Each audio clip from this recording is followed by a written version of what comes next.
अलिबाग समुद्रकिनारी शनिवार दिनांक 30 नोव्हेंबरला रात्री एकाचा किरकोळ कारणावरून खून करण्यात आलाय। मितेश जनार्दन पाटील असे मृत व्यक्तीचे नाव आहे। या प्रकरणी पोलिसांनी 5 जणांना ताब्यात घेतले। मितेश पाटील वय वर्ष 28 हा पेन तालुक्यातील गडबचिरबी येथील राहणारा आहे। मितेश आणि त्याचा मित्र प्रथमेश पाटील राहणार गडब हे दोघे शनिवारी रात्री 11:30 वाजण्याच्या सुमारास अलिबाग समुद्रकिनारी बियर पियत बसले होते। बियर पियत असतानाच मितेशच्या हातातील बियरची बाटली खाली पडून फुटली। त्याचा आवाज मोठा झाला। यावेळी तिथे शेजारी दारू पिण्यासाठी बसले होते। ओमकार भुकवार आणि आणखी तिघांचा यामध्ये समावेश होता।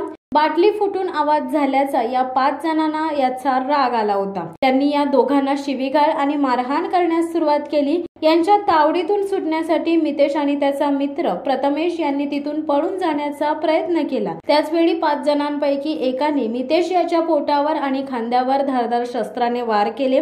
यात मितेश गंभीररित्या जखमी झाला आणि त्यातच त्याचा मृत्यू झालाय। अलिबाग पोलीस ठाण्याचे पोलीस निरीक्षक किशोर साळे यांनी आपल्या पथकासह घटनास्थळी भेट देऊन पंचनामा केलाय। या प्रकरणी अलिबाग पोलीस ठाण्यात गुन्हा दाखल करून 5 जणांना ताब्यात घेतले।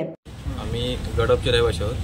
काल जी घटना झाली त्या घटनेत मितेश जनार्दन पाटील हा आमच्या गावातला मुलगा, आमचा मित्र, तो यात्रेला आला होता। तर ते यात्रा केल्यानंतर ते बीचवरती थोडे बसण्यासाठी आले होते।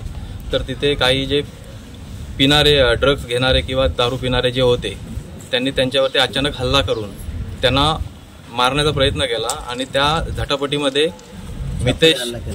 मितेश पाटील ह्याच्यावरती चाकूने हल्ला केला आणि त्याला तिथेशी जागेवरतीच मारला। आणि दुसरा आमचा जो गावातला मुलगा आहे त्याच्यावर पण हल्ला केला आणि त्यालाही जबर मारहाण केली।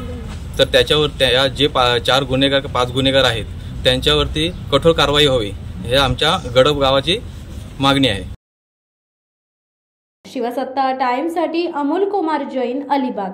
दे धडक बेधडक वृत्त देणाऱ्या आपल्या शिवसत्ता टाइम्स न्यूज चॅनलला लाल बटन दाबून सबस्क्राईब करा आणि बेल आयकॉनला क्लिक करायला विसरू नका।